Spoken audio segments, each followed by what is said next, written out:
Uncharted X, this is Ben, and I hope everyone is doing well. It's time to revisit the Vase Scan project, as over the last 12 months, quite a lot has happened, and it's been a fair while since I last addressed it on this channel. Believe it or not, my last dedicated Vase Scan project video was back in November of 2023, and I didn't get out an update at all for all of 2024, so let's fix that. The project has definitely been making some waves, and there's been plenty said about it. And while plenty of that was frankly nonsense, I'm going to take some time to respond to the major critical talking points that I've seen. We'll also speed run through a recap of the work that's been done so far and discuss what those results mean. We'll catch up on what's happened with the project in 2024 because a lot has happened. And I'll also share some info on the future plans for the Vase Scan project, as believe me, good things are in the works. The TLDR of it is, many more vases have been scanned, including vases in museums. Those scans have been analysed and the results are very revealing. And this work has all led to some incredible and very exciting opportunities for 2025. In my opinion, this project is up there as some of the most important work currently happening in the ancient Egyptian space. And it's something that should already be having a tremendous impact on our understanding of history. And personally, it's been quite an honour to be involved in it at all and to be in a position to report on it. So I've been working on this one for quite some time, and looking at the massive script that I've written, it's somewhere in the region of around 14,000 words, this video is going to be a long one. So please do use the chapters or the timestamps below if you feel the need for it. My goal for this video is to be a comprehensive summary of the project work that's happened so far, a response to some of the things that have been said about it, and an update on the recent work that's happened over the last 12 months, stuff that's not yet been discussed. So I hope you'll stick around and join me as I get everyone up to speed on the remarkable Vase Scan project. As usual, I don't really do video sponsorships. I prefer to rely on the value for value model. So if you do get some value from my channel or from my work, please do consider returning some of that value to me, be it in time, talent, or treasure. Whatever it means to you, any level of support is always greatly appreciated. It helps me to keep doing what I'm doing, as well as keeping the lights on around here. All the ways to support Uncharted X are outlined on my website. It's unchartedx.com/support. For higher levels of support, I do give out executive producer credits. They're real credits. They work exactly the same way Hollywood credits do, and I'll always vouch for them. Thank you, Adam Curry, for the idea. Just a quick update on some of the upcoming events that I'll be attending. There are still a couple of spots available for our Turkey tour in April of this year. On this tour, we'll be getting into some sites that I've never been to before, and it promises to be a great time. Check it out at unchartedx.com/Turkey2025 if you're interested. I've also got several speaking engagements coming up if you want to catch me live talking about vases and the other mysteries of our past. I've got a lecture, workshop, and a panel appearance at the New Living Expo that's being held in the San Francisco Bay Area from May 9th to 11th. I'll be returning to the Cosmic Summit in Greensboro, North Carolina, June 20 to 23rd. And then we're holding a very specific vase-oriented event in New York City. It's called an Evening at the Explorers Club. There's a chance to join us on a tour of the Metropolitan Museum, which has a great ancient Egyptian section, and then it'll be an evening of drinks, dinner, and lectures at the nearby Explorers Club. Promises to be a very fun evening, and tickets are strictly limited. Links to the info and tickets on all of these events are below in the video description. Okay, ancient Egyptian vases. Let's do a quick overview. So there are these ancient vessels that come from Egypt. They range in size from small to quite large. They're dated generally from Predynastic times right up into the Old Kingdom, essentially before and during the very early parts of the ancient Egyptian civilization. As a broad generalization, they're frankly incredible. Typically made from very hard stone, granite, diorite, porphyry, the list goes on, and many of them have remarkable attributes, incredible symmetry, delicate wall thickness, and overall quite an amazingly high level of manufacturing. There are also tens, if not hundreds of thousands of them. And yes, those numbers are correct, although there are some weirdos on the internet that seem to want to dispute this. I'd estimate that there are probably around, if not more than, 100,000 of them in circulation today.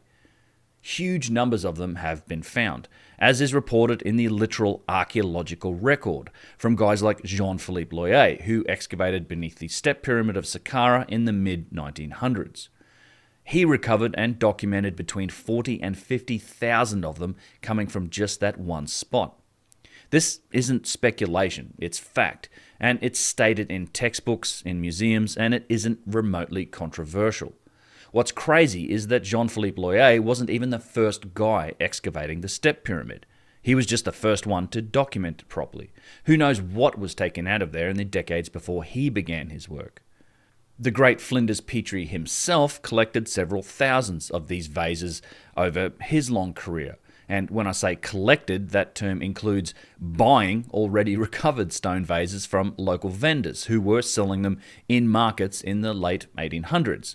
So there turns out there was already a thriving private antiquities market in full swing well over 100 years ago.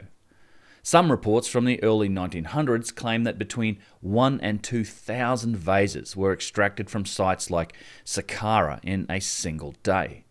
Damn near every museum with an Egyptian section has a collection of these vases, and hell, I know of private collectors with as many as 300 of these artifacts today, and no, I'm not talking about Matt Beall here. So, long story short, there are lots and lots of them, and that's just a fact. As mentioned, the history of these vases, dishes, and vessels go way back in time, and given their technical sophistication and our orthodox view of the history of human civilizations, they make no sense whatsoever. These artifacts go well back into Predynastic times, and again, this isn't remotely controversial to say. Predynastic means exactly that, before dynastic Egypt, which began with the first two dynasties known as the Archaic Age, somewhere around 3000 BC, roughly 5,000 years ago. In the pre-dynastic sections of museums all around the world, you'll find examples of these precision-made hardstone vases. The fact that many of these vases existed in said pre-dynastic times is the mainstream archaeological opinion. And this is because they've been found in pre-dynastic burials from all over Egypt, as well as many of these vases have been found in 2nd, 3rd, and 4th dynasty burials, places like beneath the step pyramid at Saqqara. They're known to have come from pre-dynastic or archaic age times, as they have poorly scratched inscriptions on them that relate them to those earlier times. Of course, anyone with a modicum of logic would find it hard to say that the person who did this primitive scratching into a perfectly made hardstone object was the same person who made it, but that's the way Egyptology works. The writing is preferentially used to date objects, even if it seems to be a later defacing or graffiti that's been primitively made into a superior artifact. Here we go. We have it to ourselves. Very nice. When they closed it, I was worried that they were not going to do this display once again. Yeah. Because this display tells you so the much truth on our side it is, of the story. It really is. And it is divided by the academics themselves.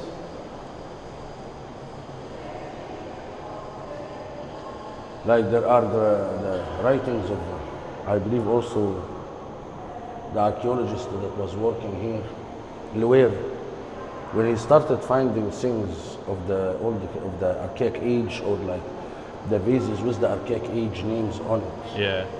He said like they were more advanced than we think. Yeah. Because of the artifacts. But this is one conclusion. Yes, that was. Look at this one here. Jean-Philippe Loyer. Yeah, I mean it's. It has two names of two different kings as well.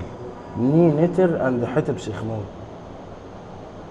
The two names there in the back. What's so it shows that it was being passed from one to the next, and then they ended up in the galleries underneath Zoser's pen. Well, yeah, this is why they say up here that they were heirlooms, right? They know a lot of them came from the Archaic Age, and they were buried in a 3rd dynasty structure or beneath one. As mentioned, many of them have also been found directly in predynastic burials, and these range from the Nakata culture that preceded the dynastic Egyptians in the millennia before 3000 BC, and as far back as to the Neolithic Stone Age peoples of Kush, which is the area made up today by northern Sudan and southern Egypt. These cultures date as far back as some 15,000 years ago. And yes, hard stone artifacts were 100% found in burials like Toshka that have been carbon-14 dated to those times. You can quite clearly see these stone vessels in the photographs that were taken of these excavations around 1905.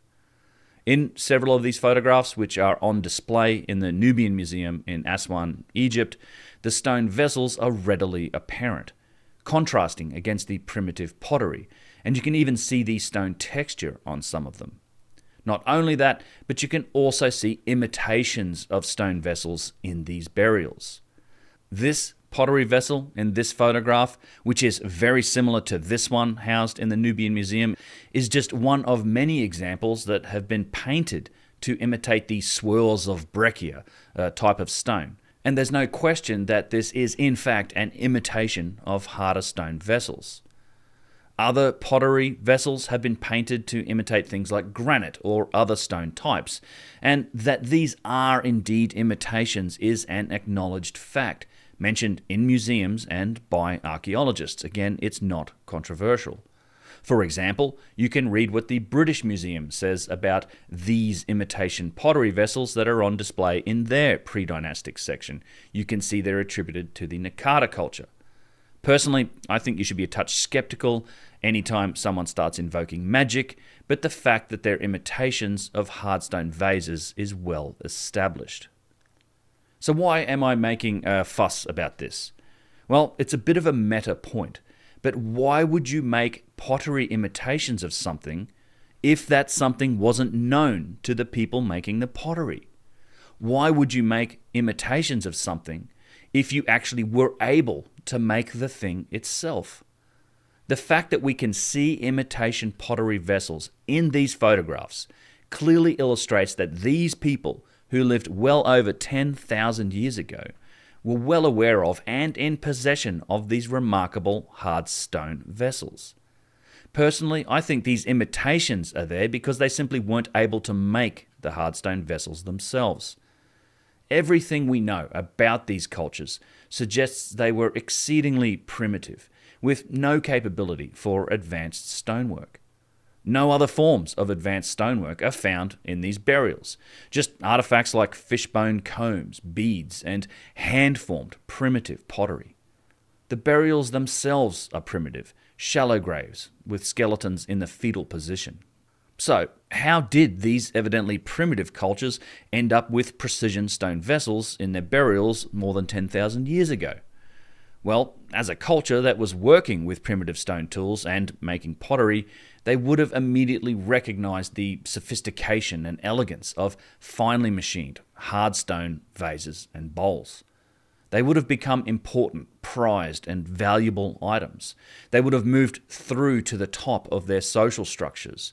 They would have then been imitated in things like pottery and then have been buried with the warlords, leaders, or kings of the time.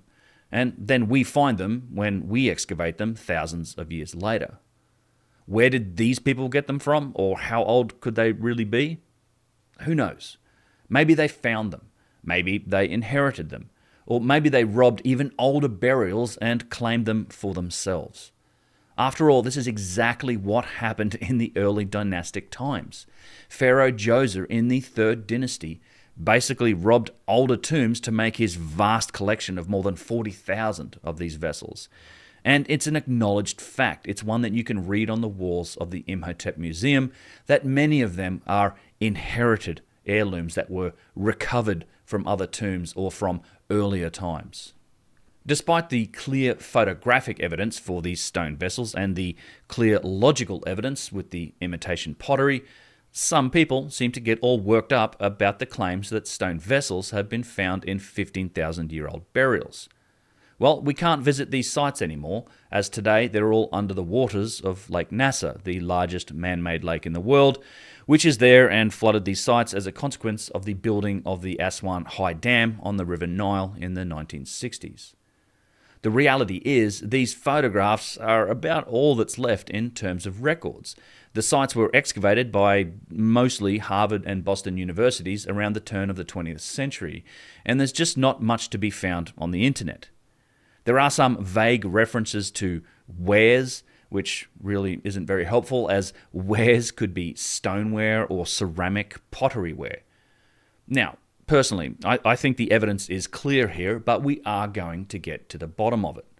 We, being the Vase Scan team, have appointments to visit these institutions, and from what I understand, the finds and spoils from excavations like the one at Toshka have been sitting around in cabinets, generally untouched, for 70 plus years, and we're going to go take a look, and I'll be there to document it. Here's the other point I'd like to make about this. The fuss and skeptical pushback being made about sites like Toshka or the other very old burials, it really doesn't matter. Whatever arguments that are being made by skeptic channels with their grubby reaction content doesn't change the fact that these stone vessels are pre-dynastic. That's just end of story, they're pre-dynastic. Whether it's 4000 BC or 13,000 BC, you have the exact same set of problems for the mainstream story. You just can't explain the presence of precision-made, hard stone artifacts within the context of these pre-dynastic peoples, whether it's 15,000 years ago or 6,000 years ago.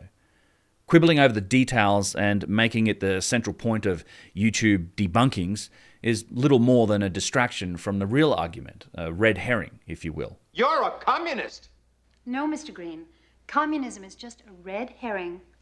These simply aren't the humans who created masterpieces of stonework, precise down to the micron or thousandth of an inch in exceedingly hard types of igneous rock. This same contradiction, the artifacts contrasted against the capabilities of the people, frankly also extends to the dynastic Egyptians. The point is somewhat redundant simply because so many of the vases have been dated to pre-dynastic times. It seems pretty clear to me that the pharaohs of the early dynasties had found, robbed, or inherited them, and that they weren't making them. Not for nothing, but this isn't a phenomena strictly limited to Egypt. Similar, precise stone artifacts have also been found in nearby Turkey, artifacts that are also dated to the 9 to 10,000 years ago range, so something seems to have been going on in this region long ago. Machined obsidian rings and obsidian vessels, which can only have been created at the very least with high-speed precision lathes, have been found in primitive burials dating back to the very early Holocene. It's an interesting topic, other ancient precision artifacts from around the world, and it's something that I plan to dive into in future content. One other aspect of these hardstone vessels that's important to keep in mind, and one that I think gives further clues to their likely very ancient origin, is that after the Old Kingdom of ancient Egypt, these artifacts basically disappear from the dynastic Egyptian civilization. These hardstone vases are really only attributed to those very early periods, pre-dynastic or the early dynastic periods of Egypt, but there were other stone vases being manufactured by the Egyptians, handmade alabaster vessels. Alabaster is a fine type of calcite. It's a far softer stone than things like granite or diorite, around a 3 on the Mohs scale of hardness. You can contrast that against the 6.5 and up of the harder igneous rocks. It's also homogeneous. It's easy to work with flint or with copper, and quite an attractive looking stone, if I say so myself. The process of making these alabaster vessels was invented by a smart dude named Imhotep in the 3rd dynasty, and there are inscriptions and scenes depicting this primitive process. Bent sticks with weights attached to them. They had flint tips inserted at the bottom, and then they were spun into the stone, slowly grinding out the center. The vessels were rubbed and polished by hand with other stones. Overall, it was a fairly laborious, primitive process. We also have the results of this process in the form of lots of alabaster vases and vessels, as the Egyptians continued making them this way throughout their civilization. The thing about the alabaster vessels made via this process is, though, they're definitely not precise. Some are visibly pretty wonky. They're definitely not symmetrical. Others, you can tell, are definitely not straight or even level. Others are out of round. Although they're undeniably beautiful ancient treasures, they're just not the same thing as the precision-made hardstone vases. So let's consider this topic logically just for a moment.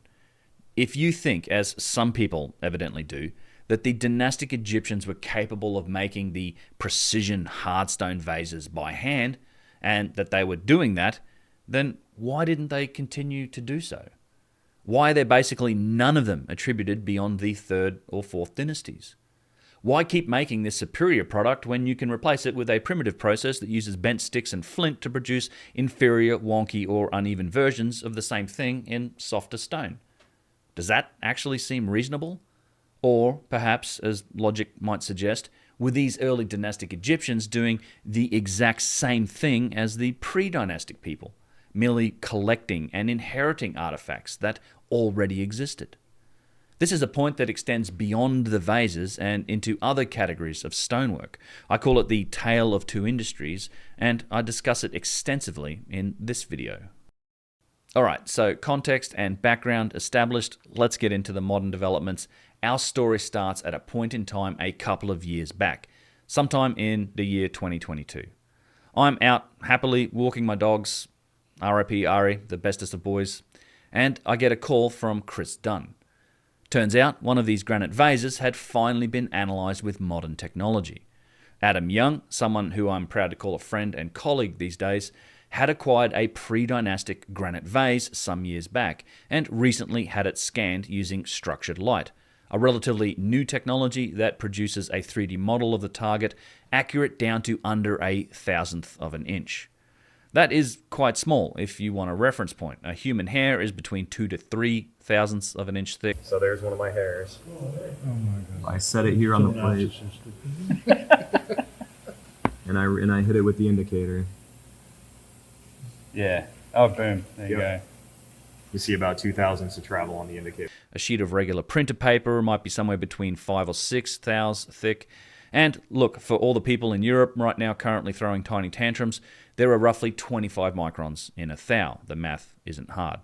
Adam then had his vase scan analysed by aerospace engineers and metrologists, metrology being the science of measurement, using industrial standard tools and processes, software like Polyworks or other CMMs, which is short for coordinate measuring machines. These industry professionals were trying to understand just how precisely the vase was made. And the results? Nothing short of earth-shattering, particularly to the idea that these were made by butt-flap-wearing primitives who rubbed on granite with sticks and rocks and sand for years at a time. That might sound ridiculous, but I'm not kidding. That's how most of the academics explain everything we see in ancient Egypt. It turns out the endless numbers of ancient Egyptian workers were really just all underappreciated artists who tried really, really hard while rubbing on granite with their sticks and rocks. And therefore, out popped giant pyramids, shockingly massive and precise granite structures, immaculate 1,000-ton stone statues, and incredibly intricately sculpted stone artifacts, both large and small. Makes sense.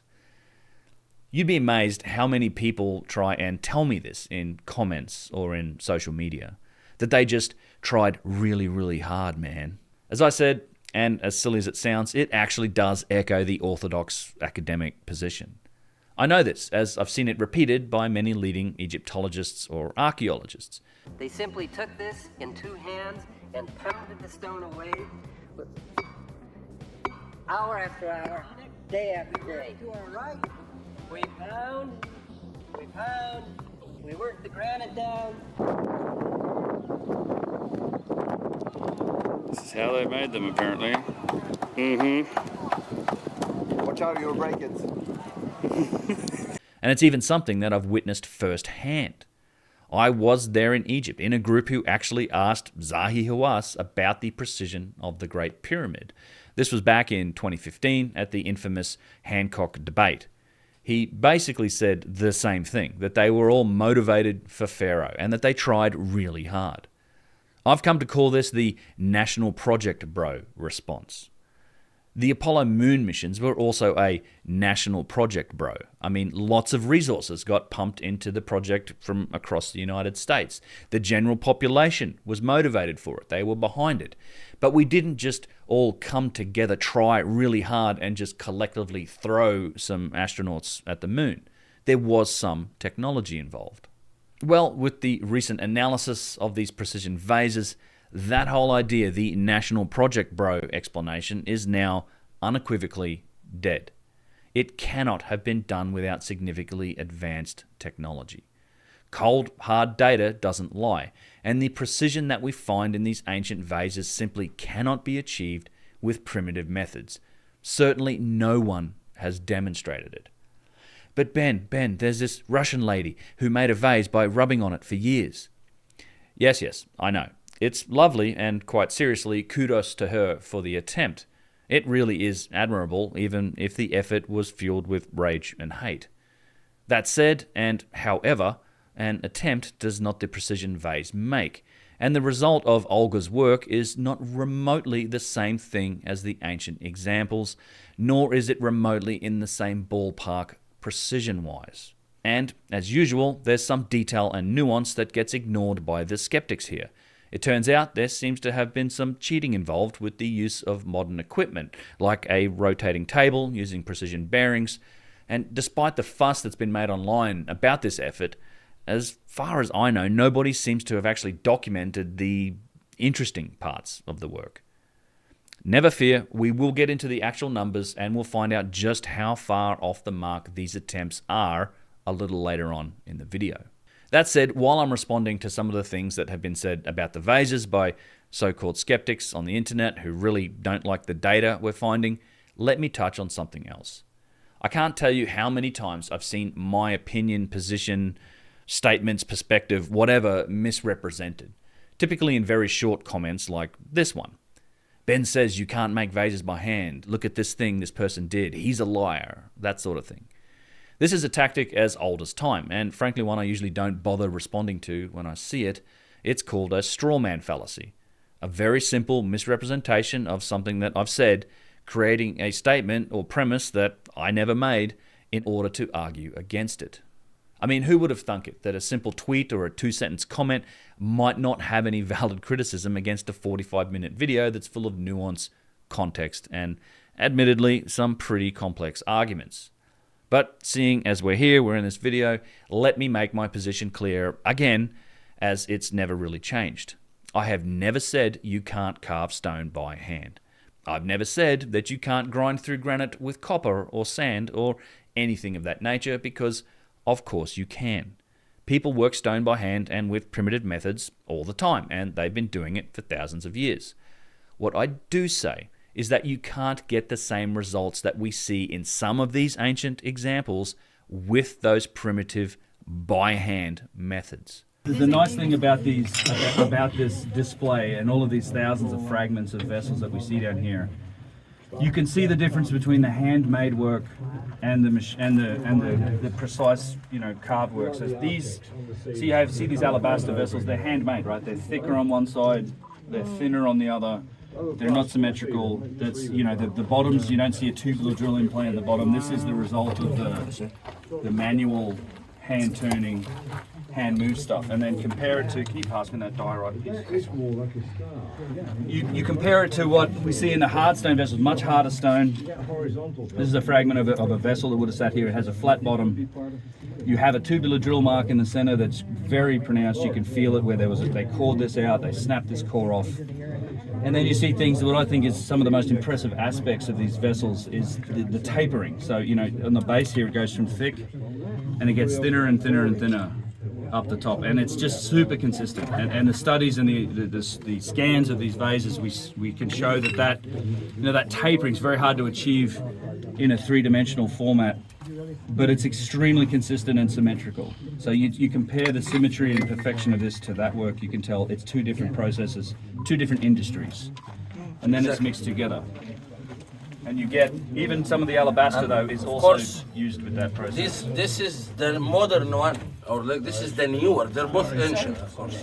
But this is the result from like what we saw in the museum when they say before Imhotep and after Imhotep.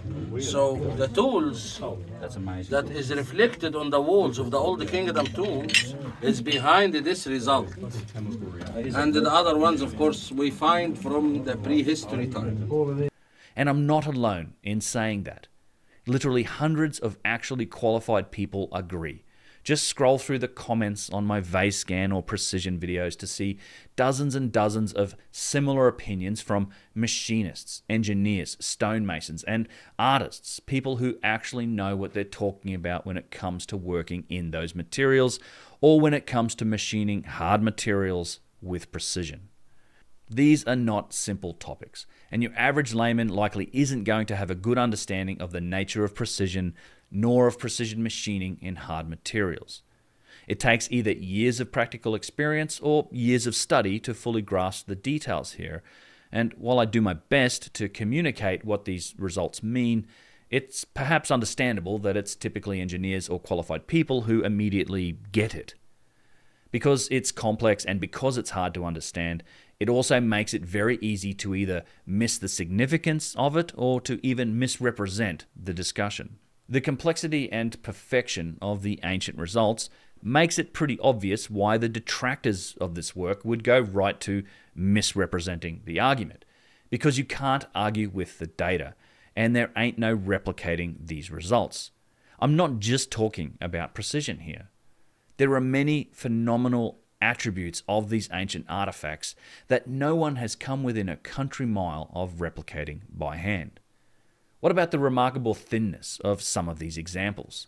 One of Matt Bell's vases is so thin it's translucent. It's about 2 millimeters thick in the center. Granite and hard stone, when it's this thin, becomes remarkably brittle. It's not unique either. I have a fragment of a diorite vase that gets down to about 2 millimeters thick near the lip. And Flinders Petrie documented a diorite bowl that was 1/40th of an inch thick. That's just over half a millimeter. Let's see you do that with your rocks and sticks and sand. What about the hollowing out on the inside? Flat vases like this one, which is one of Matt Bell's. Danny Jones noticed this aspect of it on his podcast. But how in the world was the inside top of this vase so expertly carved out? John Anthony West noticed this porphyry vessel in the Cairo Museum that has an incredibly slender neck, yet the inside has still been expertly carved out, and that had to be done by tools cutting this hard material through the very thin opening of its neck. These are some of these remarkable stone vases. Some of the most spectacular are actually elsewhere in the Petrie Museum in London, and if you're at the Louvre, take a look, see what they have there. But you see what's involved here. I mean, this is perhaps the most remarkable. This one and this one. That's a porphyry, which is a impenetrable stone. You know, I mean, these things have hardness. Yeah, well, this one's relatively easy in the sense of hollowing it out. I mean, it's beautifully done, but you can see how you might do that with some sort of a hand drill.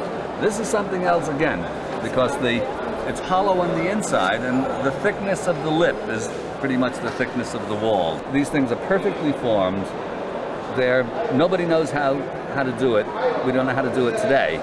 And the point is that this is the interesting bit, these come out of either earliest dynasty Egyptian finds or Predynastic finds. In those Neolithic settlements, that's what you found, was very crude pottery and little fish hooks and combs and stuff like that. And then suddenly these things.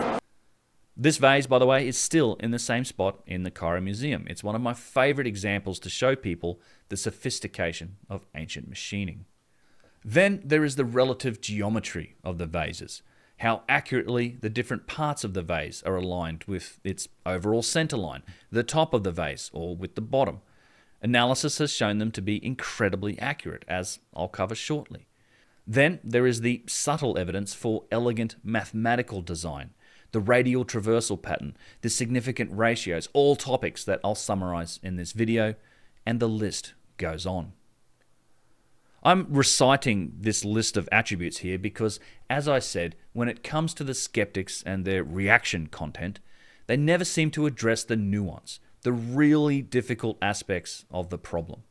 You just get declarative statements like, it so can be done by hand. How were they able to get it so goddamn perfect? Well, I think it just has to do with the circularity of spinning something. You make a compass and you spin it around, you make a perfect circle. And basic demonstrations that deal with the simplest aspects of the challenge. Things like somebody using lapping stones to get a surface pretty flat, or somebody chiseling an inside corner on the outside of a piece of stone.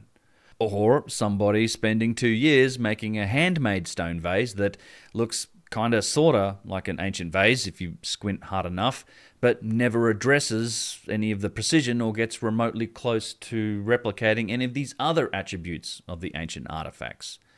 This happens and then victory is just simply declared.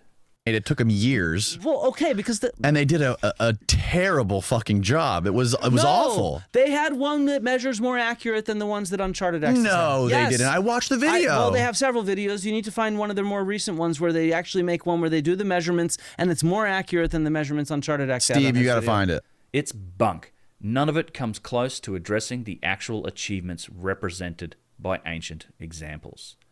This whole thing also boils down to an incredibly simple burden of proof.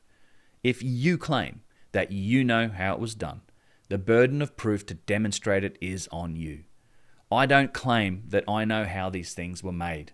I'm stating that to get these results, it requires advanced technology, and that it can't be done by hand with primitive methods. Certainly, no one has adequately demonstrated that it can. Now, if you disagree with me, as you're certainly welcome to, and you want to show that it can be done in primitive fashion, then the burden of proof is on you, and let me once again quote Christopher Dunn on the steps that need to be taken to make your case. 1. Have experts examine rigorously and thoroughly the original artifact, paying close attention to the most difficult characteristics to reproduce. 2. Describe the theorized method used by the Egyptians. 3. Perform the work, including that which is most difficult. 4. Compare the experimental results with the original artifact, taking into account all the characteristics of the original.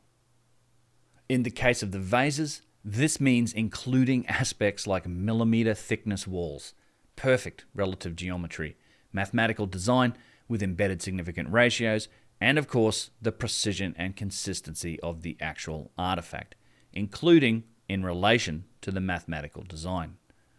Good luck getting that list done with your rocks and sticks and sand. On the other hand, if you are just going to misrepresent what I or others have said so that you can wittily retort in a tweet or simplify the achievements of the ancients to serve some desperate smarmy reaction content in the hopes of getting clicks and views, well, I'm not taking the bait. That's bait. This sort of pushback or criticism, whether it's valid or not, is really to be expected in anything that goes against the established orthodox position, and there will always be people who play to that crowd. I understand this. I understand the YouTube game, but I choose not to play the reaction content model, even though it'd be super easy content for me. Oh no, somebody made a video about me or put out a mean tweet. Boom, 25-minute response video, easy peasy. All I have to do is talk about somebody else for a while. Well, I don't like it, and I won't do it. I'm just going to stay in my own lane, do my own thing, put up my own work, analysis, and opinions out there, and let them speak for themselves. I'd like to think that intelligent, open-minded people can make up their own minds and see through the logical fallacies that are so often used against this work. To that end, I do want to say that I'm endlessly grateful that some people out there seem to enjoy hearing my opinions, and that they choose to subscribe or even support the channel. I will get into the specifics of the provenance argument a little bit later on, but if you really do want to hear more about my thoughts on critics and skeptics, I do occasionally rant about it in my live streams, and my buddy Travis puts together stream highlight videos for me on my second channel, Uncharted X Live. Check it out if you want to. There's a bunch of other content down there. It's linked below, and I'd love to see your sub over there. Alright, let's get back on track here.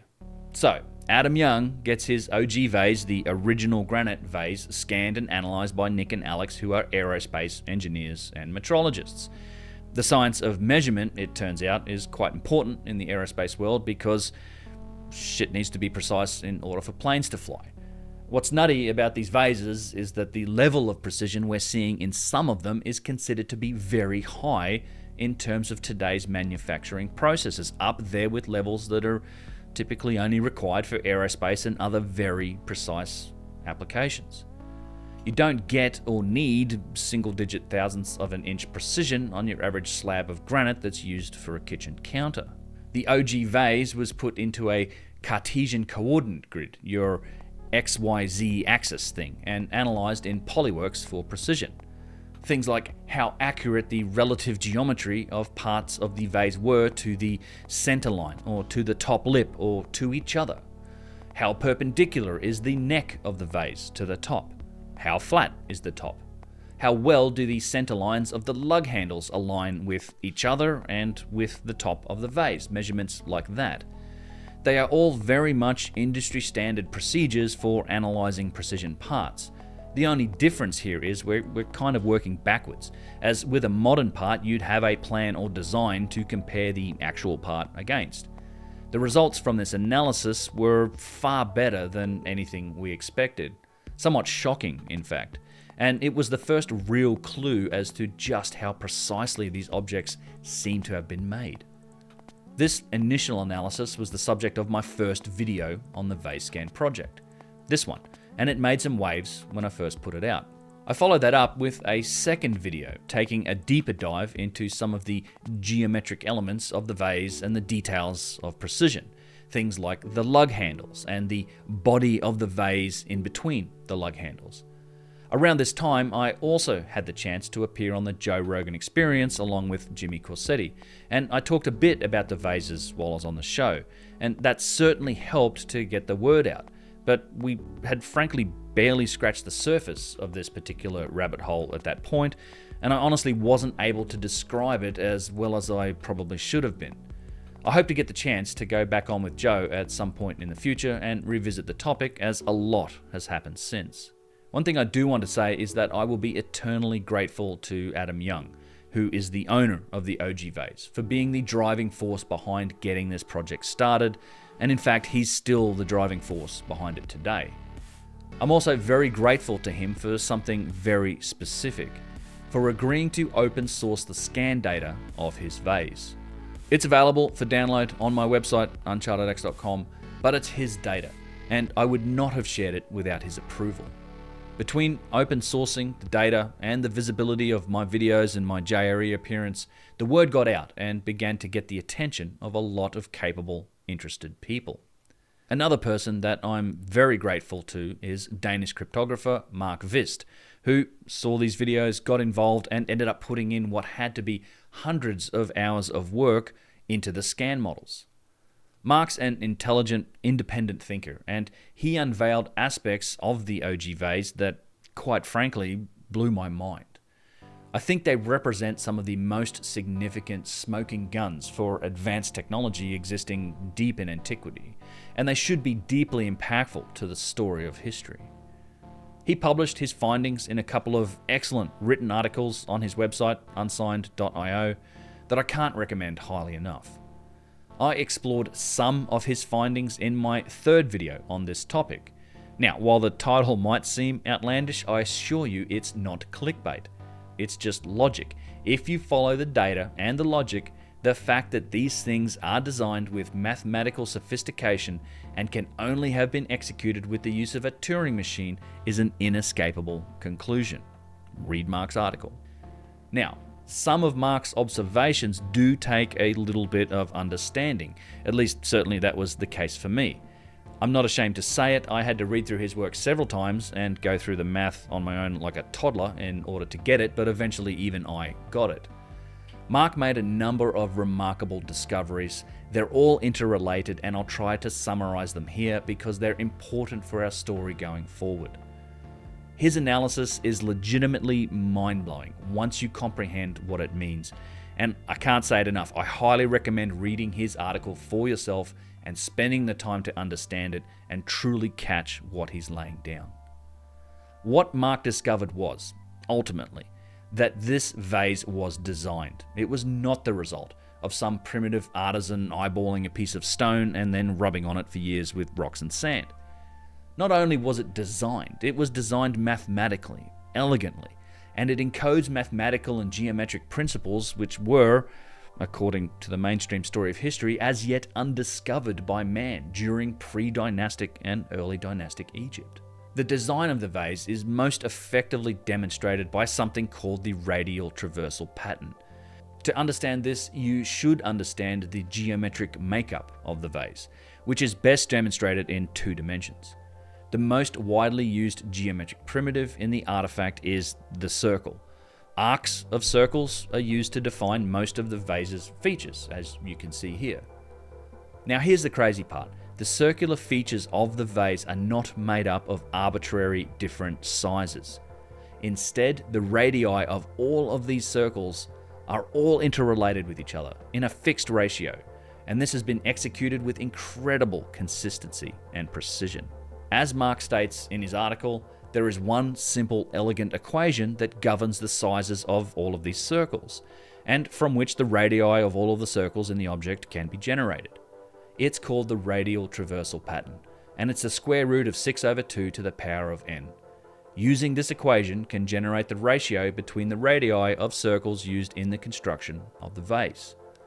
Mark discovered it by noticing that many of the vase features correlate with a well-known geometric construction called the flower of life. This is often touted in terms of sacred geometry, but it's pretty much just geometry. It's an overlapping grid of circles. Anyone millennial and older who took high school geometry class probably drew this on paper at some point. I know I did. Mark noticed that multiple different sized flower of life grids overlaid on each other seem to define features of the vase. Things like the maximum interior diameter, point D, the max external diameter, point C, the top of the vase, point A, and the maximum extent of the curved part of the upper body, point B. The radial traversal pattern describes the ratio between the sizes of these circles in these grids, and if you want to follow the math of how Mark worked that out, do check out his article. Once he discovered this relationship, Mark decided to check and see if the radial traversal pattern extended to any of the other curvatures of the vase. And in what I'm sure was a moment of just pure awe, he found that it matched pretty much all of the circular features of the vase. All of the curves shown here. 12 different size circles with radii ranging from just 1 mm up to 42 mm, all related to each other, expressible through the radial traversal equation. This is absolutely astonishing. It means that all of these curvatures, all of these circles have a fixed ratio relationship with every other circle. 12 layers of mathematical interrelationship. There are no arbitrary sized circles shown here. This simply cannot be the result of random chance. What's even crazier is just how well this evident design was executed in an incredibly difficult material like granite and in circles with radii as small as a single millimeter. To test this, Mark used the radial traversal pattern to create a mathematical model of the vase in CAD, or computer-aided design. This model wasn't a scan of the vase, it was built purely from the mathematics, essentially a digitally perfect representation of the vase, based on the assumption that it was in fact designed using this equation. He then compared the scan of the actual vase to his perfect mathematical CAD model, and get this, the median radial deviation from the CAD model to the scan of the vase was 9 microns, 9 thousandths of a millimeter. That is insane. So not only was this vessel designed mathematically, it seems to have been executed in granite with incredible precision. Quoting Mark from his article, quote, "To see this level of consistency of precision across just 2 or 3 different radii, created from a purely mathematical function, would be astonishing. To see it completely consistency to microscopic precision across 12 different radii, measuring from just 1.1 millimeters up to 42.2 millimeters in a granite artifact, is more or less unfathomable." End quote. Now, the few circular features that didn't match the radial traversal pattern were found to encode other significant ratios, pi and phi, the golden ratio, the Fibonacci sequence, which is a universal constant that seems to govern not only life, but pretty much all phenomena, from DNA spirals to hurricanes to the formation of galaxies. It's a real rabbit hole. It's absolutely a fundamental constant of the natural properties of our universe. Google it. Neither of these things, pi or the golden ratio, were supposedly known to pre-dynastic Egyptians, yet we see them encoded in the vase with remarkable precision over and over again. Almost like the creators of the vase are signaling their capabilities and knowledge set, and they're showing us information, but it's only for those with the eyes to see. Here are a few examples of what I'm talking about. The diameter of the outer lip over the internal radius of the opening is pi to within 0.1%. The diameter of the neck over the radius of the internal opening is phi squared to within 0.07%. The list goes on. These aren't accidental measurements. Some of the significant features of the vase can be expressed in terms of both pi and phi, which is a double equivalency. And this led Mark to discovering what might just be the base unit of measurement, the 1, if you will, in the design of this vase. And this 1 is the radius of the opening. Using this measurement as a 1 greatly simplifies the ratios and exposes just how these fundamental geometric and universal constants have been encoded into the vase. If the radius of the opening is 1 base units, then the maximum diameter of the lip is pi base units. The minimum neck diameter is phi squared base units. The radius of the foot of the vase is pi over phi squared base units. This is both elegant and amazing. Oh, and not for nothing, but this base unit, the radius of the opening, is exactly 18.739 millimeters. That happens to exactly match, at least to within the accuracy of the scan data, the wavelength of a 16 gigahertz electromagnetic wave traveling in a vacuum. And this is exactly 16 gigahertz, not 16 with a string of endless digits after a decimal point. And this is very interesting, as it means that the base unit seems to be a simple whole number subdivision of the speed of light in a vacuum. Make of that whatever you will. Here's the takeaway point from all of this. The vase cannot have been the product of random chance or coincidence. To suggest so is to engage in magical, farcical thinking. It was meticulously designed and executed with incredible skill and precision, and in a ridiculously difficult medium, rose granite. These are undeniable facts, ones that anyone can verify for themselves. Download the scan data and do the work yourself. Mark has laid it all out for anyone who wants to. This simply cannot be an accident, as Mark himself eloquently states. Quote, "Could an object like this simply have been a chance happening, a rare coincidence of random alignment? No. Proposing that would be completely magical and superstitious thinking. Maintaining absolute precision and consistency by chance between all the interlinked systems present in the object is, simply put, an impossibility. Waking up one morning with an entirely new universe sprouting from quantum fluctuations in your left nostril would be a significantly more likely event. It might be possible, by extreme luck, to have an object randomly show the value of pi or phi somewhere, but remember that all systems in this object are tightly interrelated. Changing one parameter would throw everything else off. Here, at least 15 levels of interrelation exists, and they are all precisely in harmony down to microscopic scales. This object was meticulously and carefully designed by a human being, with incredible levels of skill, insight, and artistry. Of that, there can currently be no doubt." End quote. Now, I spent some time here explaining the importance of Mark's work because, believe it or not, it gets even more significant as our story progresses, so don't forget about the radial traversal pattern. Mark wasn't the only person intrigued by the vase scan work. Matt Beall, a CEO and entrepreneur in Florida, also reached out to me after the vase scan videos came out, and he began acquiring hardstone vessels that were available on the antiquities market. In fairly short order, Matt managed to amass an astonishing collection, rivaling and exceeding that of many museums, and he's still going. He said he became interested in these things and started buying them after my first vase video came out. Honestly, I was a little scared the last time I was in Florida when I went out to dinner with Matt and had the chance to meet his wife Crystal for the first time. I was half expecting Crystal to point at me and go, "So you're the guy that made my husband spend all this money." But no, I had nothing to fear. Both Matt and Crystal are just lovely, genuine people. And again, I'm proud and thankful to have gotten to know Matt over the last couple of years and to call him a friend today.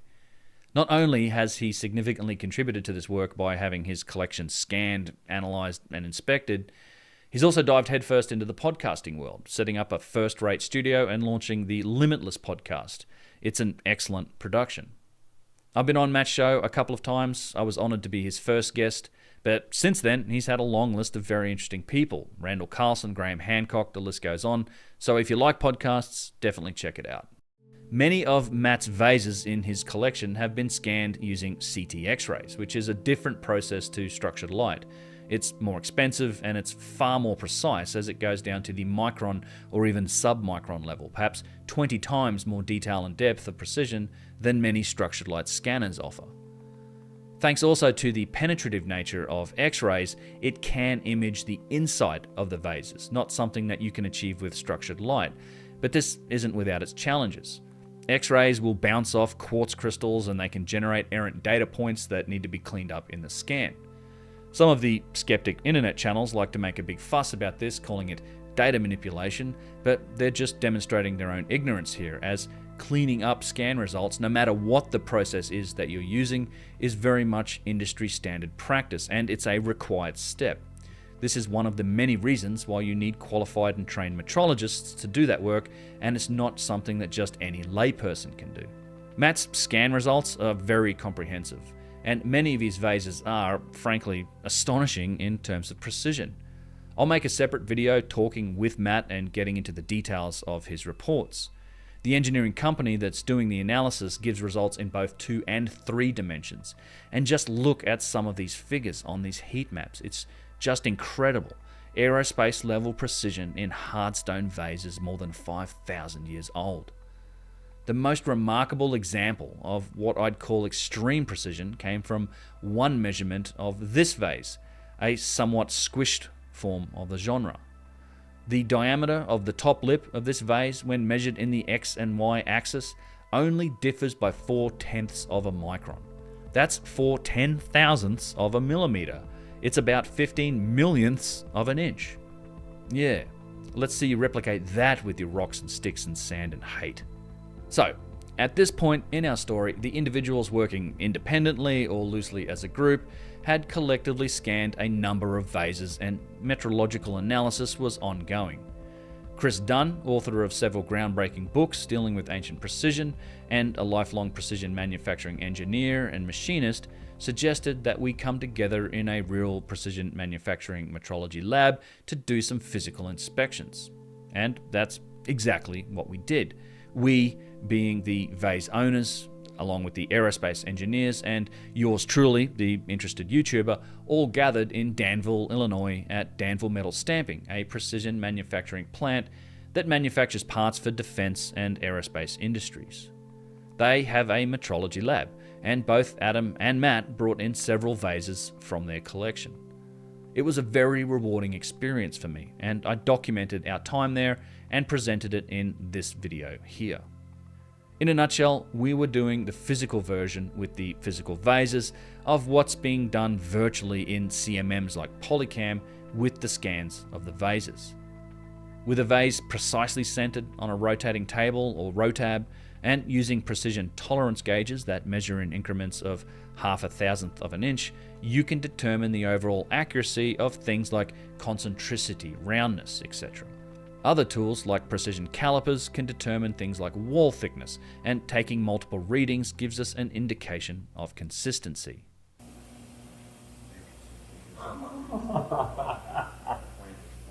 What was that? It's just like, zeroed out. It's 2 thou maybe. 0.278.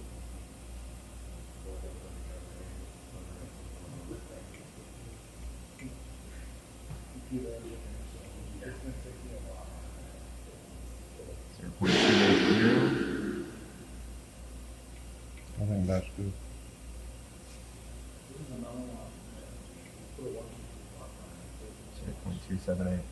So, what did we find during these inspections? Well, the same thing we had been finding with the scans. Overall, some of these vases show remarkable precision to the aerospace level, and amongst all of the results, there are some incredibly precise individual aspects of these vases.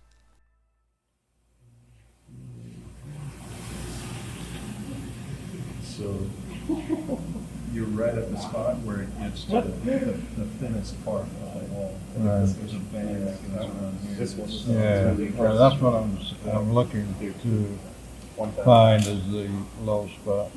Right, so that's 83,000.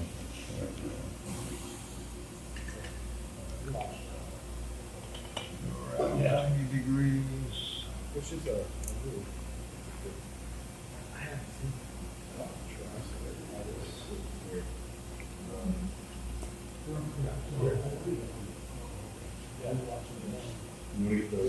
the lid. 84. 83. 83 again. Yeah. All right, so we're at 83. Again. So out of the groove was 80. How far I can go with that. With the It groove, gets thicker groove at is the 80. bottom, obviously. So I think out of the groove's 83, and then in the groove is 80. 80, yeah. So it's just about 3 pound depth.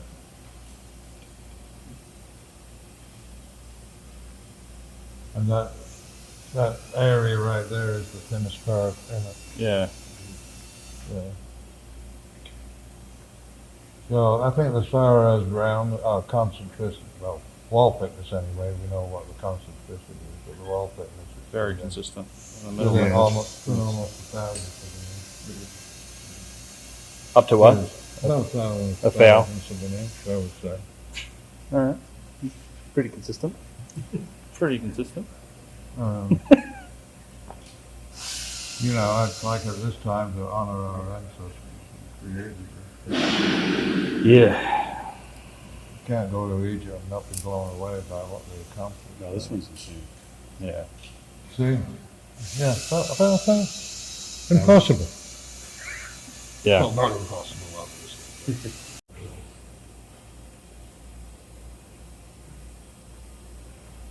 0.230. Get out of town.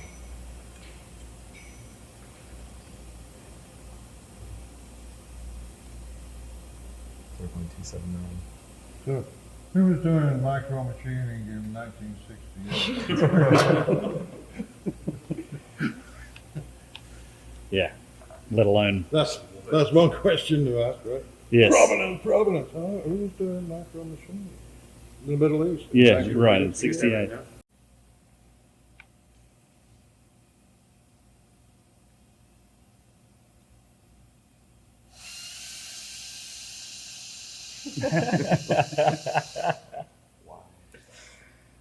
The results were good enough to frankly shock the CEO and board members of Danville Metal Stamping who were there with us on the day, all highly qualified engineers and machinists.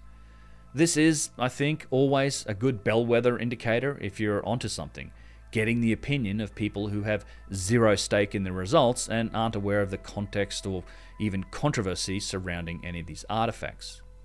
Now, a goal that's always been in place for the Vase Scan project is to collect as much data as possible, scanning and inspecting as many vases as possible.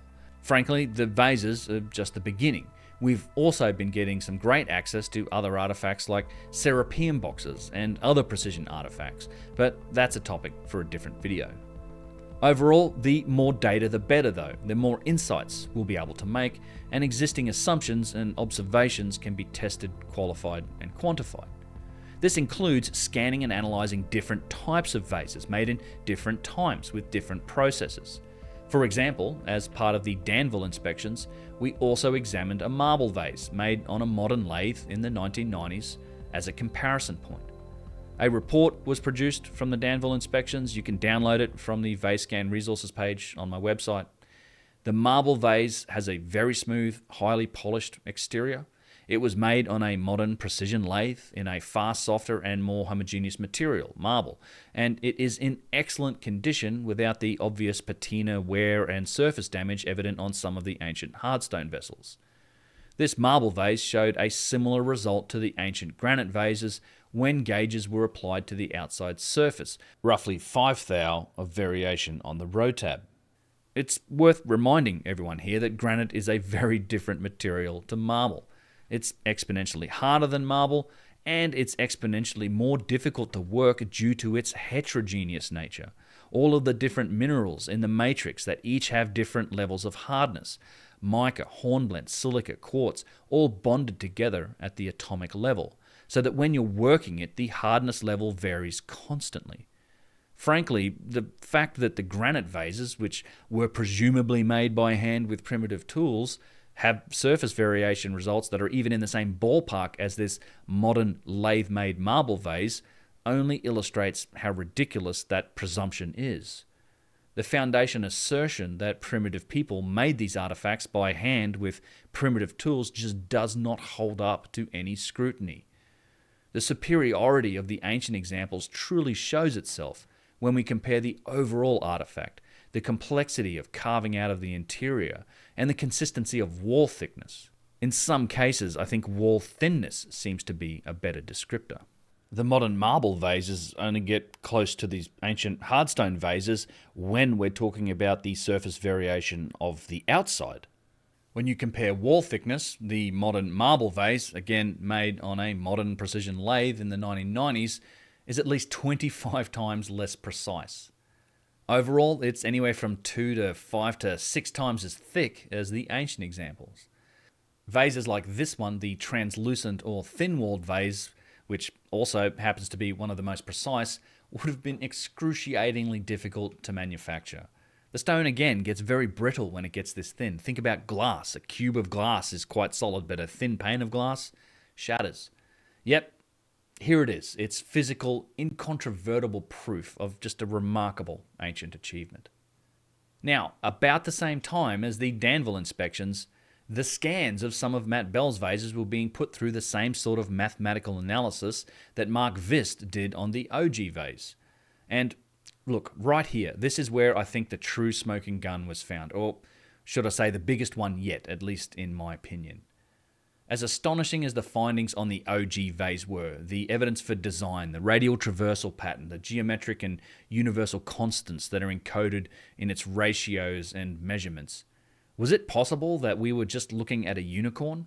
A singular example of an out-of-place artifact? One that, like many other mysterious individual relics, simply can't be explained and just ends up as an anomaly, not able to affect the story of history on its own?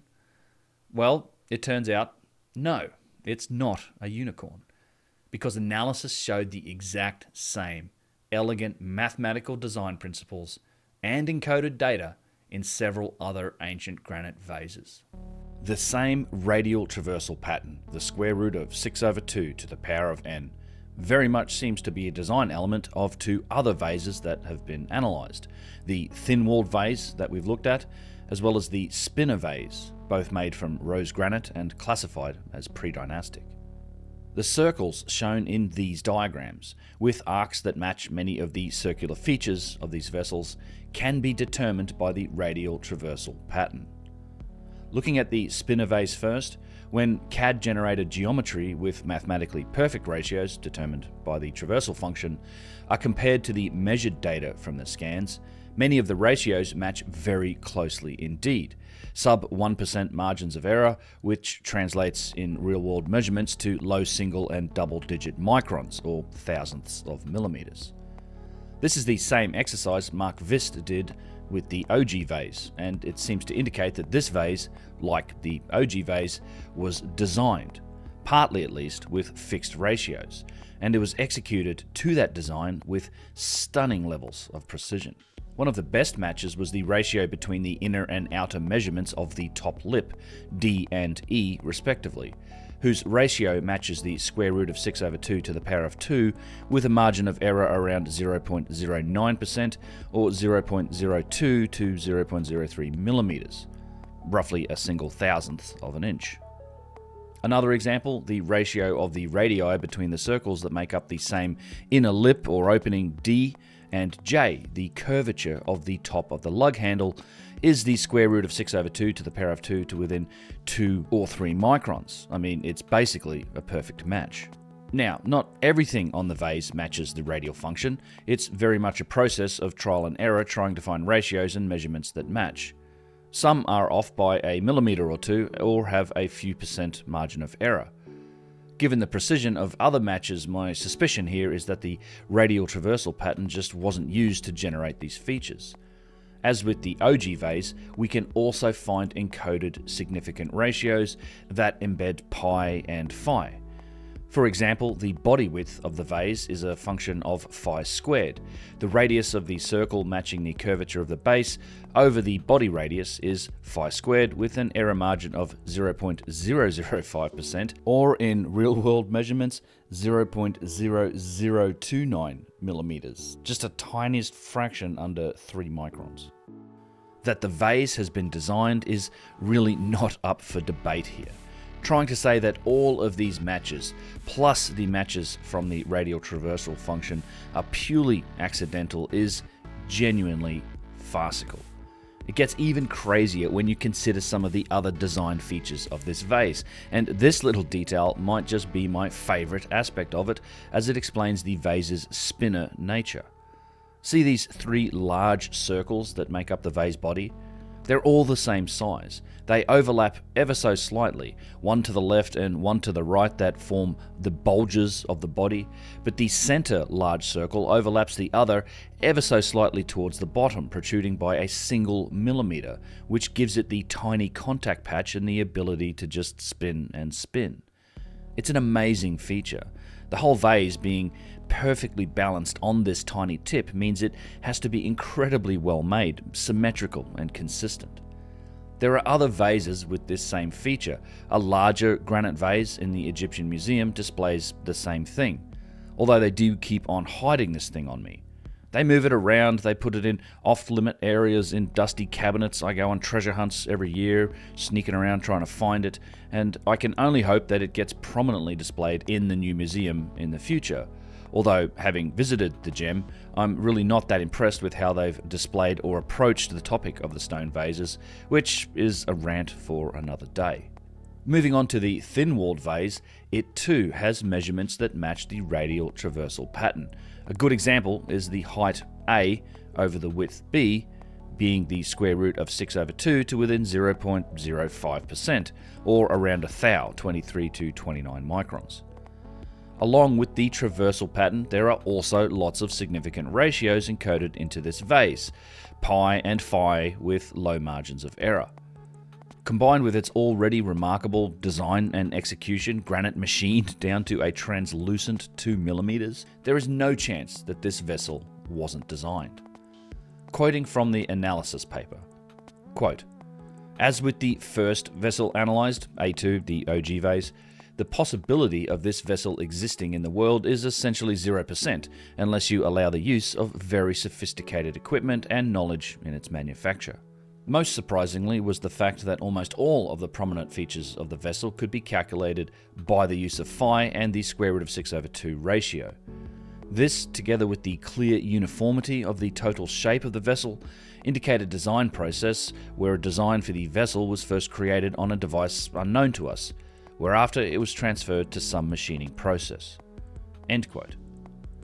Now, while these analysis documents are not currently public, I do hope that they will be in the future as more data is collected.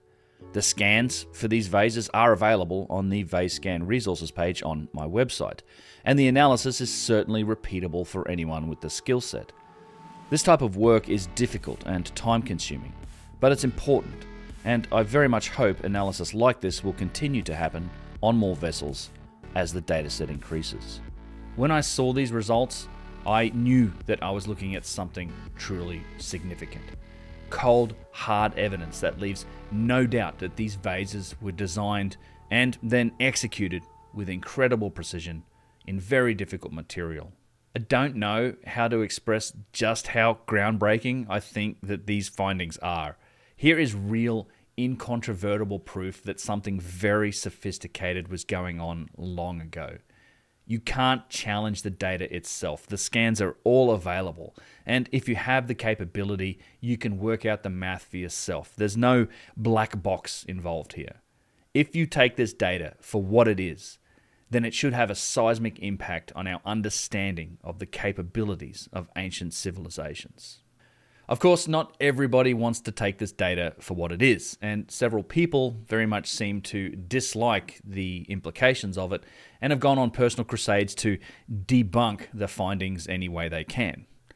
Well, I say any way they can, but given all of the open source scans and the hard data, the only way that's emerged is to yell fake on the internet like a flat earther who's looking at globe photos from a Japanese satellite.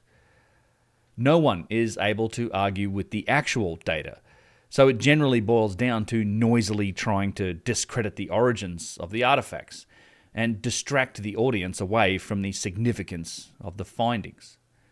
That's more or less what the whole provenance argument is. It's a fancy word used to suggest that most of these vases are nothing more than modern fakes. There's been a couple of reaction videos that have taken this approach, implying that because we don't know the exact circumstances of when, where, how, and by whom all of these ancient artifacts were extracted from Egypt, then they must just be modern fakes, and we could ignore all this pesky data and hard facts about precision. Right. There's so much stupid in this statement that it's tough to know where to start, but let's give it a go. As previously mentioned, it's easy to just throw out an unqualified assertion like that. Yelling fake on the internet only takes a sentence or two, but adequately responding to it requires paragraphs, as the actual discussion and provenance topic is full of context and nuance. Seeing as we're here, let's point out a few of the many ways this modern forgery argument just doesn't hold up. First of all, I don't think that the people making this accusation fully understand how provenance or the antiquities market, for that matter, actually work, or they're deliberately misrepresenting it. They seem to act like any artifact not in a museum, say for example one in a private collection, must be either stolen or fake, and on that basis try and discredit everything about it. Even Flint Dibble shamefully took this approach when, in a discussion about vase analysis with Matt Beall on Twitter, petulantly responded to him by throwing shade on the origins of the artifact, suggesting Matt stops buying looted vases and then rage-quitting the conversation and blocking Matt. You see how it works? Do whatever you can to distract away from the actual evidence and the important parts of the discussion, which is of course the utterly astonishing precision, and just loudly make unfounded accusations. For what it's worth, and while we're talking about everyone's favourite budget Indiana Jones, let me address the many people who have suggested that I should debate or discuss these topics with Flint. I generally disagree with this idea. I think it would be both frustrating and, to be honest, an utter waste of time, because he's got quite literally nothing to offer on the topic. He's not an engineer. He doesn't understand precision. And look, none of this is his fault, nor is that a negative statement. It's just not what archaeologists do. That said, I also find it incredibly unlikely that he would ever even accept or acknowledge the data and findings of this project. I suspect any discussion between him and I would just be us talking past each other. You're saying that they did this out of granite, by hand, with the naked eye, no measuring. Think about it like this, Danny. Within 1/1000th of an inch. Well, let me explain why. It's just like a compass. You have a compass. And that's another question. Why? Why does it have to be so perfect? Well, it's just the way they're making it that makes it so perfect, is what I'm trying to explain. I mean, you just have to watch what he had to say on this topic on the Danny Jones podcast, when he was challenged by Danny on the vases. We also have tomb paintings that show how these are being made with a drill that you rotate around. And so with a flint drill bit and stuff like that. He went down the standard route of pointing to the steles in the inscriptions that show the ancient Egyptians making alabaster vases with primitive hand tools and saying, see, that's how they made them. Well, as we had discussed previously, it's obvious to anyone with eyes in their head that the alabaster vases are not precise. They're not the same thing as the hardstone vases, and they're obviously handmade. Flint is either ignorant of the facts or he's being deliberately disingenuous. as the process Flint is pointing to here does not show them making precision hard stone vases. As we went through, it's specific to the imprecise alabaster vessels, and this is in fact the mainstream archaeological position. He's going against his academic colleagues here in a sneaky attempt to try and just smear this process across the whole precision vase topic. Remember, he studied seeds and foodways in ancient Greece, not the artifacts of ancient Egypt. So look, let's give him the benefit of the doubt here and assume he just doesn't know. If he wants to learn what this process really means, he can visit the Imhotep Museum in Saqqara, home of the Step Pyramid and home to the discovery of 40 to 50,000 stone vases, as well as being the home of the inscriptions that depict this process. What it says in that museum about this process specifically is as follows. Quote, during the reign of Djoser, Imhotep, as a master craftsman, supervised the production of vessels in calcite, Egyptian alabaster, instead of the harder stone used more commonly in the early dynastic period. Vessels were shaped first with dolerite pounders and copper chisels. The inside was hollowed by using a drill formed by a wooden shaft, with a crank at the top and flint blade at the bottom. 2 heavy stones were placed on top of the drill to press it into the stone. End quote. It's literally written right on the walls in the museum that is dedicated to the discovery of ancient vases that this process is not of them making hardstone vases. It is specifically for the alabaster industry. So you have the drill, and then you have the bit that comes out here. That's at a set distance from the center of that. It's the radius of a circle, if you see what I mean. As it spins around, it's just making a perfect circumference. Just like how a compass works. You don't need high tech to do that. Mm-hmm. It's just the motion of creating it in a circular way that's going to naturally make it reasonably perfect, if you see what I mean. So is that what the Egyptologists, the conventional Egyptologists say about these? That they were made on circular bits of drill that's moving around circular drill bits. Yeah. But how did they open it up on the, how did they open it up on the inside?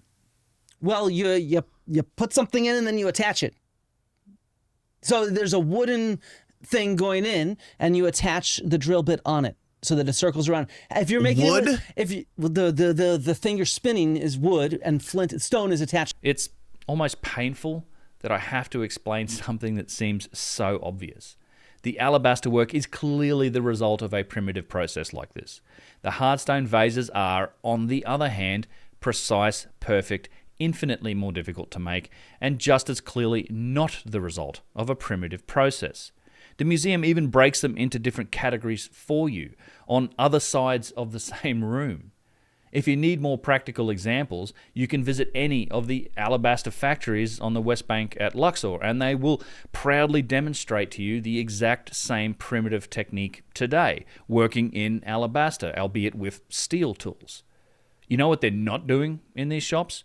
Trying to use this method on granite, probably because they're not stupid.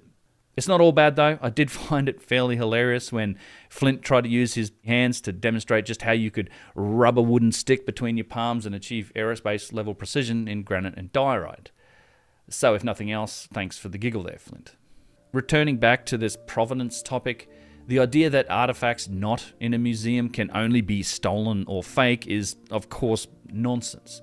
Antiquities have been bought and sold as long as there's been antiquities and money.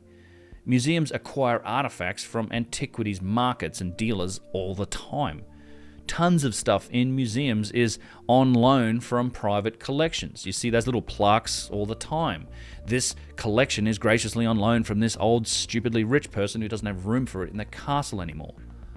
Also, not everything in museums just magically has impeccable provenance purely because it's in a museum. Lots and lots of artifacts in museums are classified and dated according to form, style, stone type, those types of things, yet the little plaque next to it might say Predynastic or 26th Dynasty, but in reality we really have no idea exactly where it came from or of its history before it landed in a display case in the museum. It's generally all the same stuff. Of course, many artifacts do happen to have impeccable provenance, and in a shocking turn of events, the people on the internet yelling fake never seem to acknowledge that artifacts with impeccable provenance also exist in private collections. In fact, several such vessels have been analysed by the Vase Scan Project. Adam Young has a large vase dated well into Predynastic times by carbon-14 analysis of the burial that it was found in, and that was legitimately given to a Czech ambassador in the 1930s as a gift. People then die, estate sales happen, ultimately ends up in an auction house and onto the market, and in this case it was eventually acquired by Adam. Matt Beall also has several vessels with impeccable provenance, and several of those show incredible precision, like this one.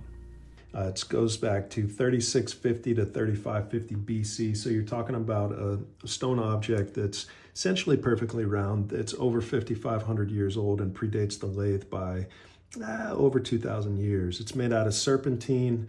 The provenance is of the Royal Tyler family and estate.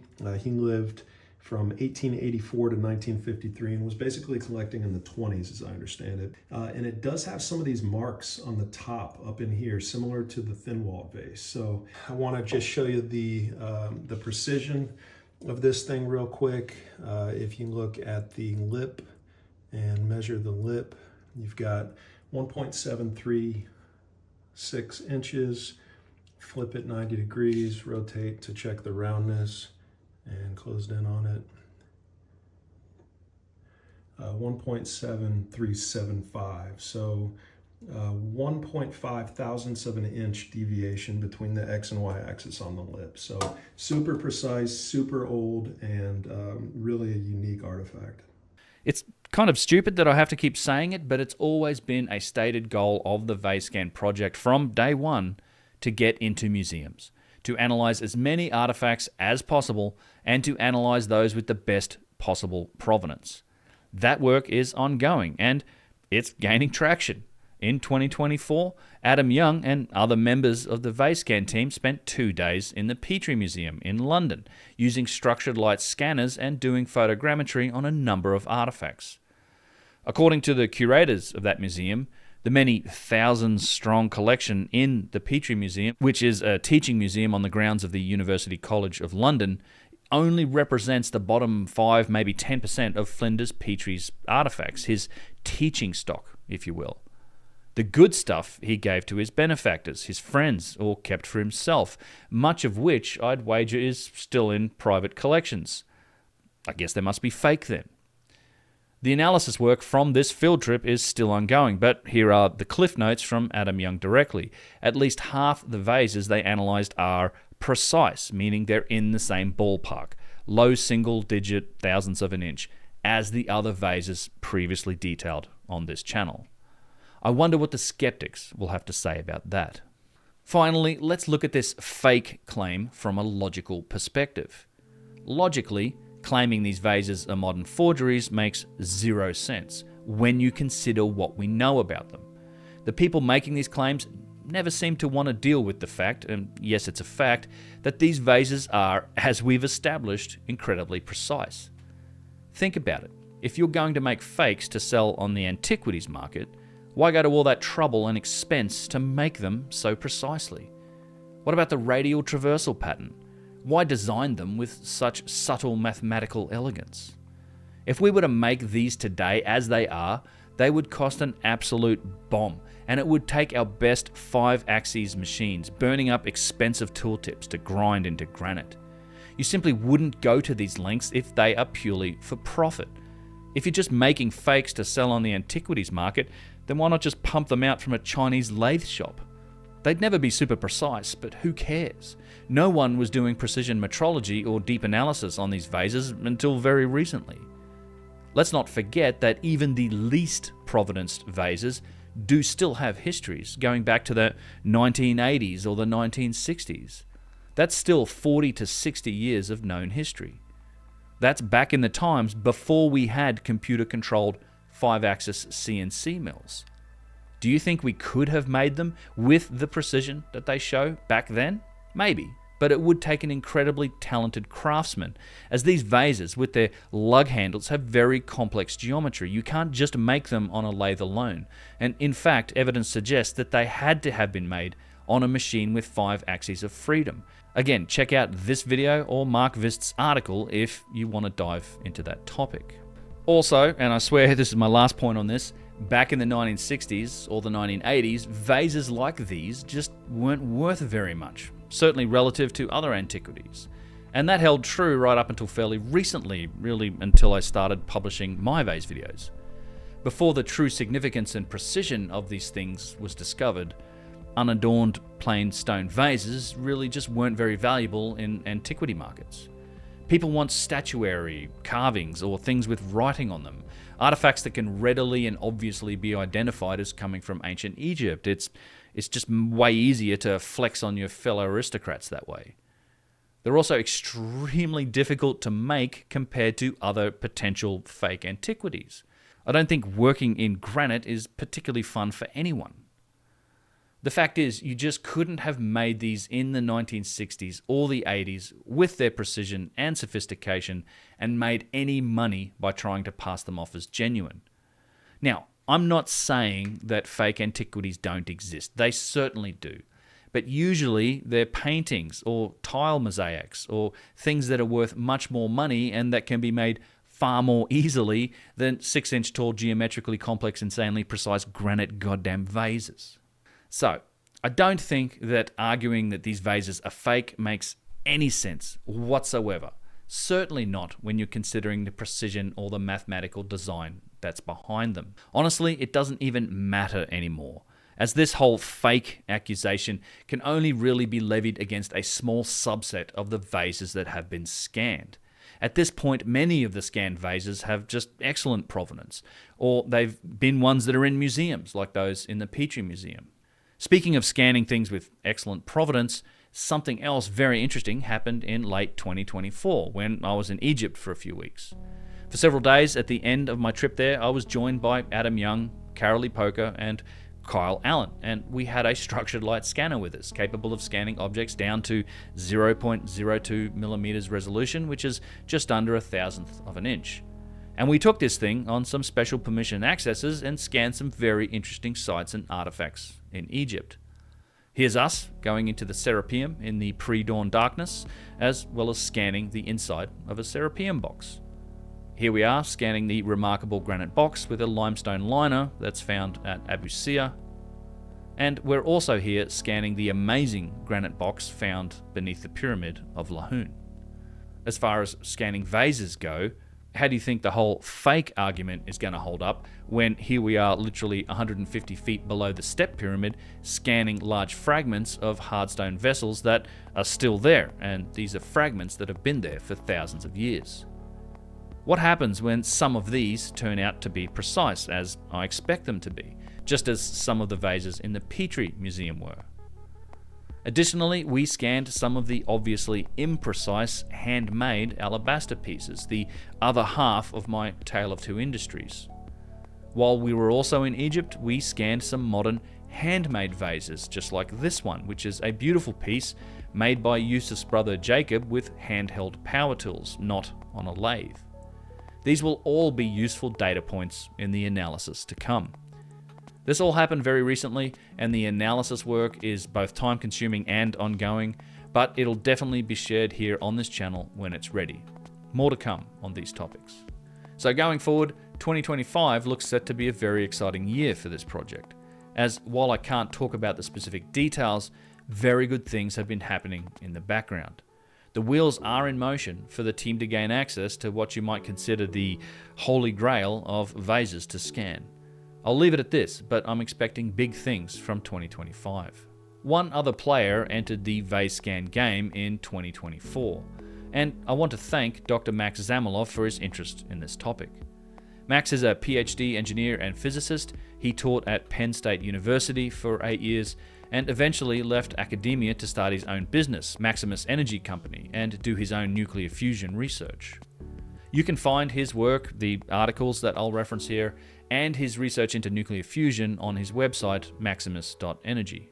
Max reached out to me last year and let me know that he had a couple of scanning electron microscopes just laying around in his living room, as you do, and wouldn't it be really interesting to look at fragments from the hardstone vases under an SEM? So that's exactly what we did.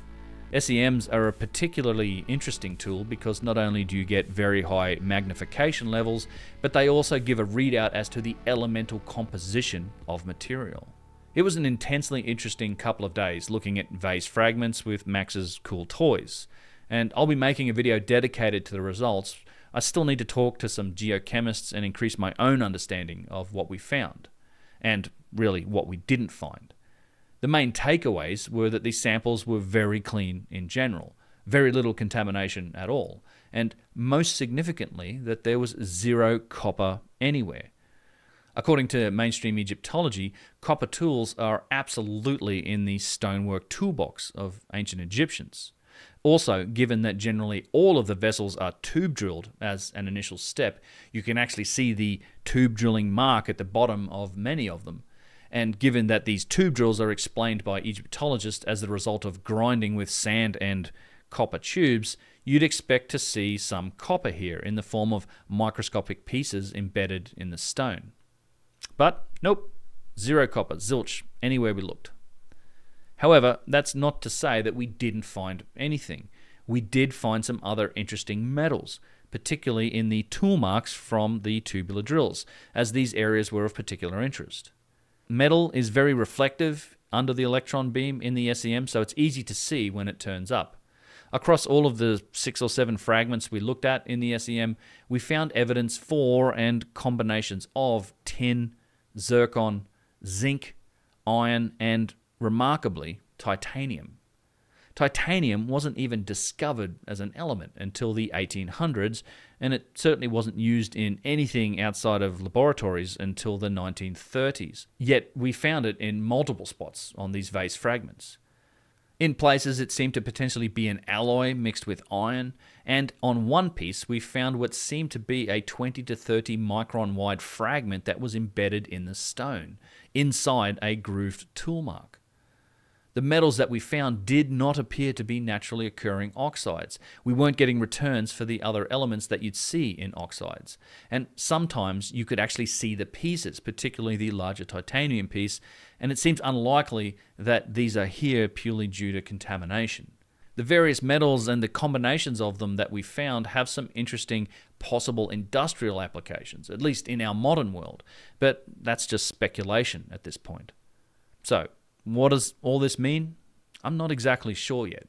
I'm not jumping to any conclusions here, and there is much more work to be done to make this a more methodical study.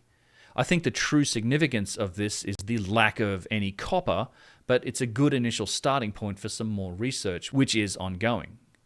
That said, if you're interested in more details about our initial findings and this scanning electron microscope experiment, I did do a live stream where I discussed this work and the results in detail. The replay is linked below.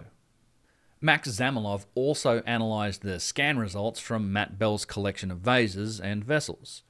He's produced what I think is the first study looking at the metrology results from a wide range of multiple vases that have been scanned. This is exactly the sort of thing that I had expected would start to be possible as we collectively increase the dataset. Max's study encompassed 22 of the pre-dynastic and early dynastic hardstone vases from Matt's collection, along with 3 high-quality modern lathe-made vases, as well as Olga Vodovina's 2 handmade stone vases, one from diorite, another one from marble breccia. And yes, these are the vases that I mentioned earlier, the ones that the skeptics on the internet all like to point to as being proof that you can make highly precise hardstone vases by hand. However, we're about to see just how incorrect that claim is. Max's study is linked below if you want to read it for yourself, but by conducting a number of different measurements of different attributes across all the vases, he came up with a general precision or quality figure in the thousandths of an inch, allowing the results from multiple vases to be plotted against each other. If you want to get into the full details here, check out the article, but the quality metric involves the precision of both the circularity and the centering of each vase. The root mean square error is the measure of how circular slices of the vase are in relation to a perfect circle. The centering error is just what it sounds like, how well the center point of radial features align with the overall center line of the vase, which was first carefully determined by the skilled metrologists at EMS who generated the reports. Because these vases have been CT scanned, both the inner and outer surfaces are modeled, so you can calculate these margins of error for both inner and outer surfaces. Note that there are some utterly remarkably precise vases in Matt's collection. Vases V4 and V18 have average circularity errors of around 15 microns, which is 0.6 thousandths of an inch. And they have centering or average centering errors of around 2 microns, which is a tenth of a thousandth of an inch. It's just mind-blowing precision.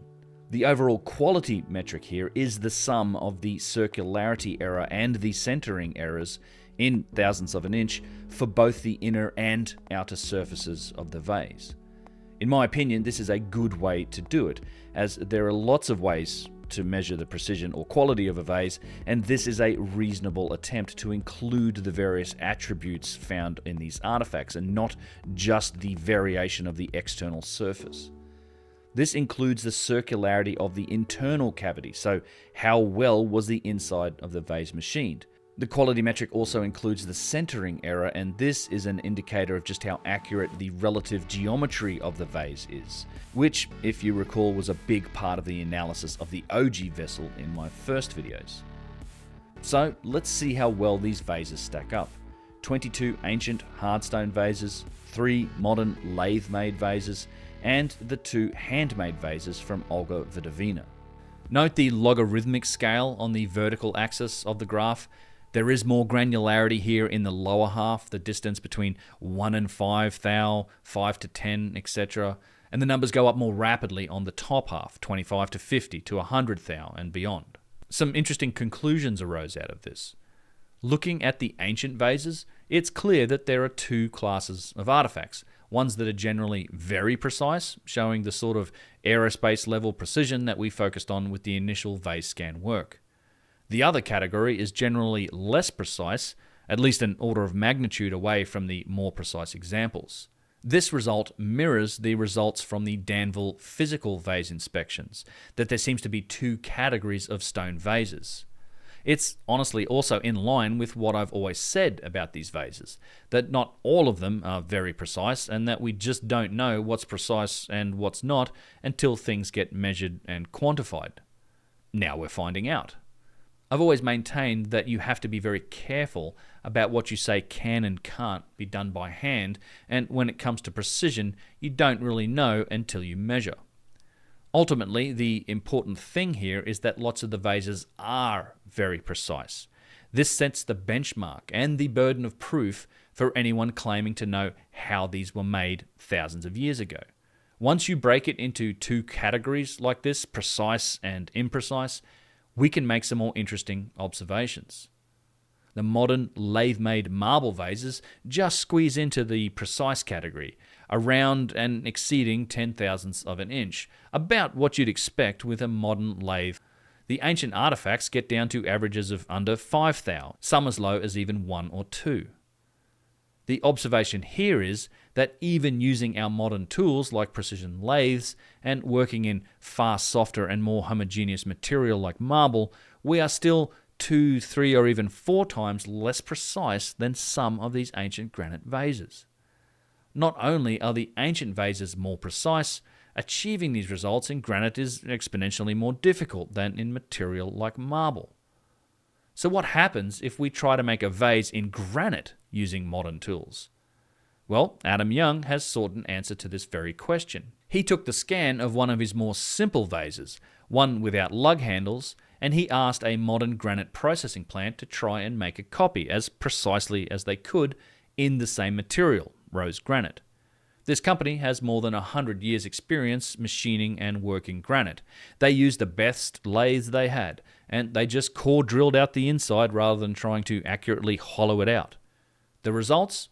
After scanning, the modern lathe-made vase was at least an order of magnitude off, 10 times or more less precise than the original ancient example. Returning to Max's study, let's now consider the handmade modern vases, the ones made by Olga Vidovina that are referred to by the keyboard warriors on YouTube. Just from the models, you can visibly see how imprecise they are, and on Max's quality metric, they are very much in the imprecise class, even though Olga used some modern techniques and tools that were most definitely not available to the pre-dynastic or early dynastic Egyptians, presumably in an attempt to improve precision. They had one that measures more accurate than the ones that Uncharted X No, had. they didn't. Quoting from Max Zamilov's article, quote, I must point out that Olga Vidovina made the Vase 01 using a plastic rotary table supported by a ball bearing to control the outer surface accurately through rotation by painting the elevated spots with a Sharpie marker. The use of modern technology in making the 01 vase represented a significant deviation from the initial objective of, whatever that Russian website is, to use only the tools available to the ancient Egyptians. Nevertheless, both vases are classified as imprecise according to the proposed quality metric, despite the impressive outer surface circularity of 01 on only 5/1000ths of an inch. This remarkable circularity was achieved due to the use of the ball-bearing supported rotary table, which is a contemporary piece of technology that was not available to the ancient Egyptians. End quote. While the effort to make a diorite vase by hand should be applauded, the results are not remotely the same thing as the ancient artifacts. I bet that if we started looking at things like symmetry, wall thickness, consistency, relative geometry, or any mathematical design or significant ratios, the gap that we see here between modern and ancient would open up into a chasm.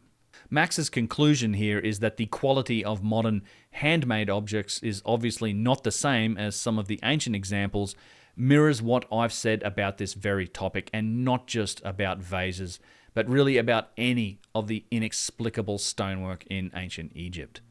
I'm talking here about the machining marks, the precision joins, the tube drills, the statues, the boxes, the columns, and other ancient artifacts with all the hallmarks of precision. Yes, you can work stone with primitive methods. You can grind through granite with sand and copper. You can even make primitive diorite vases. However, the results are just not the same. Period. Primitive hand tool work is clearly and obviously distinguishable from the ancient examples of machining. That's the conclusion I've come to in many of my previous investigations. Into tube drills, into the machining of granite and basalt, into many of the unique precision artifacts of Egypt. And this is the entire basis behind my tale of two industries. So, as you can tell from the recent studies, this conclusion is also true for the vases.